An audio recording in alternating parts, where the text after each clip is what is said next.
चल रहा है। आज का हमारा टॉपिक है परिवहन, और परिवहन में हम लोग आज की क्लास में बात करने वाले हैं जंतुओं में परिवहन। जंतुओं में परिवहन, इससे पहले हम लोग परिवहन के बारे में इंट्रोडक्शन क्लास दे चुके हैं। परिवहन के बाद हम लोगों ने पौधों में परिवहन कैसे होता है, जाइलम फ्लोएम वाष्पोत्सर्जन कैसे होता है, ये सारा पॉइंट क्लियर होने के बाद हम लोग देखेंगे क्या, जंतुओं में परिवहन। तो हमारा हेडिंग आज का क्या हो जाएगा, जंतुओं में परिवहन। ठीक है, तो जंतुओं में परिवहन हेडिंग क्या होगा, जंतुओं में परिवहन। अब देखिए यहाँ पे परिवहन, जंतुओं में परिवहन क्या होता है, एक एक पॉइंट हम लोग देखेंगे कि जीवों के शरीर में विभिन्न पदार्थों, गैसों, हार्मोन एवं उत्सर्जी पदार्थ के परिवहन के लिए एक अंग समूह पाया जाता है। एक अंग समूह, अंगों का समूह पाया जाता है जिसे परिसंचरण तंत्र कहते हैं। ठीक है, तो जंतुओं में जो होता है, जंतुओं में परिवहन के लिए एक तंत्र होता है, अंगों का समूह होता है जिसे हम लोग परिसंचरण तंत्र कहते हैं। जिसका अर्थ होता है, क्या होता है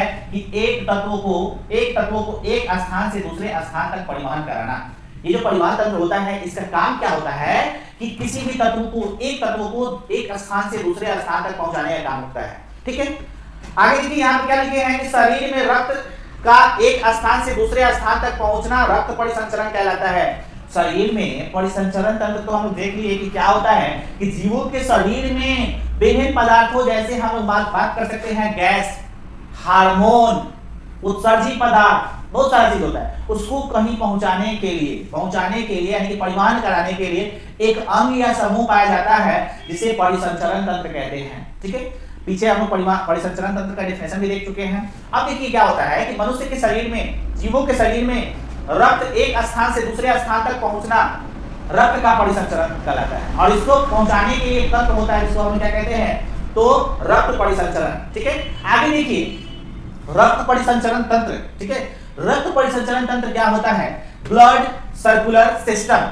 यहाँ पे रक्त का परिसंचरण दो तरीके से होता है। जीवों के शरीर में रक्त का परिसंचरण दो तरीके से हो सकता है। एक खुला परिसंचरण तंत्र होता है रक्त के परिसंचरण के लिए, खुला ओपन सर्कुलर सिस्टम, और दूसरा होता है बंद परिसंचरण तंत्र, क्लोज सर्कुलर सिस्टम। ठीक है, उम्मीद करते हैं कि आपका एक एक पॉइंट क्लियर हो रहा होगा।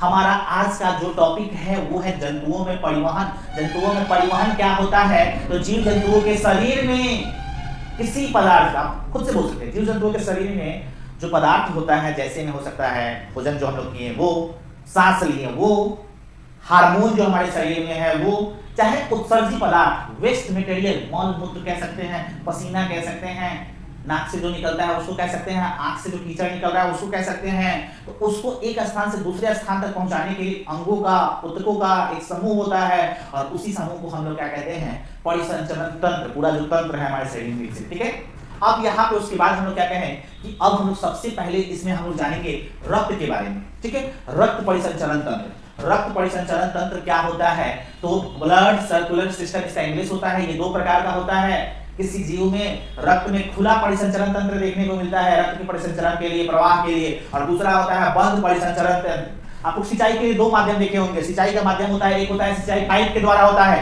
पाइप के द्वारा सिंचाई किया जाता है, और दूसरा होता है नाला के द्वारा किया जाता है जो कि ओपन होता है, खुला होता है। तो उसी को समझ लीजिए कि खुला परिसंचरण तंत्र हुआ, नाला जो हुआ वो खुला परिसंचरण तंत्र, और पाइप के माध्यम से हो रहा है तो वो हो गया बंद परिसंचरण तंत्र। यहाँ पे देखिए नोट वाले पॉइंट में आपको लिखना है कि रक्त परिसंचरण तंत्र की खोज, रक्त परिसंचरण तंत्र की खोज किसने किया, तो विलियम हार्वे ने किया था। कब किया, 1628 में, 1628 में किया था।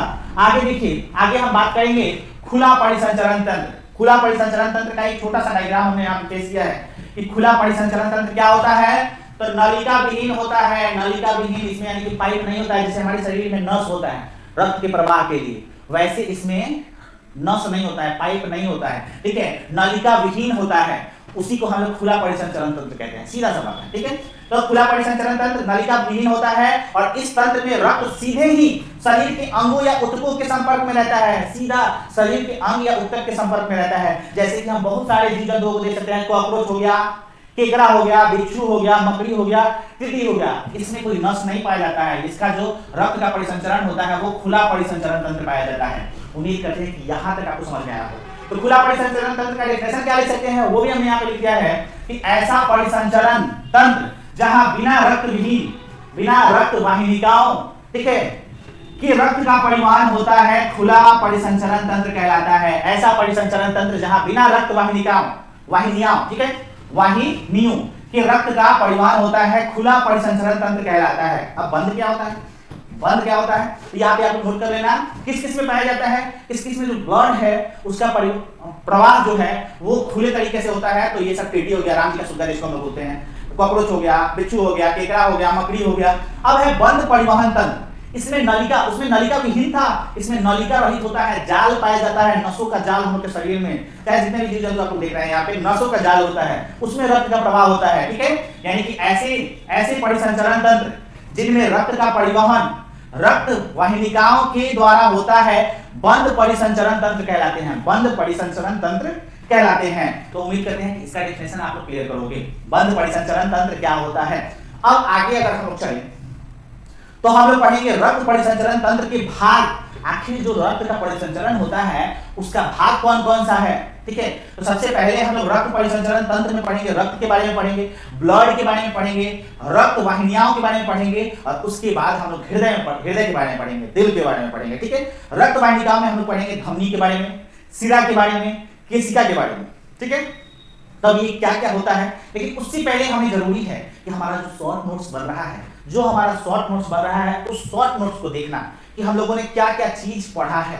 तो आपको बता चुके हैं कि सबसे पहला पॉइंट हम लोग का इस चैप्टर में क्या पढ़ा है हमने। तो सबसे पहला पॉइंट हम लोगों ने पढ़ा है तो वो आपको याद होगा परिवहन। तो परिवहन का डिफिनेशन आपको क्लियर होना चाहिए, परिवहन का डिफिनेशन क्लियर होना चाहिए। उसके बाद हम लोगों ने पढ़ा परिवहन तंत्र। परिवहन तंत्र के बाद हम लोगों ने पढ़ा पौधों में परिवहन। पौधों में परिवहन किसका? खाद्य पदार्थों का। और इसके दो अंग होता है जिसके बारे में हम लोग पढ़ चुके हैं, जाइलम और फ्लोएम, जाइलम एवं फ्लोएम। उसके बाद हम लोग क्या पढ़े हैं? तो उसके बाद हम लोग पढ़े हैं जंतुओं में, इसमें देखिए इसके बाद हम लोग पढ़े वाष्पोत्सर्जन। ठीक है, उसके बाद हम लोग स्टार्ट किए हैं क्या, इसके बारे में अंतर देख सकते हैं, जाइलम और फ्लोएम में अंतर। और उसके बाद हम देखे हैं जंतुओं में परिवहन। और जानते हैं परिवहन क्या होता है। तो परिवहन के लिए हमें परिवहन तंत्र के बारे में पढ़े हैं। और परिवहन तंत्र में क्या क्या पढ़ लिए हम लोग। तो एक पढ़ लिए खुला परिवहन तंत्र, खुला परिवहन तंत्र। और एक देख लिए हम लोग बंद परिवहन तंत्र, और ये इंसानों में पाया जाता है।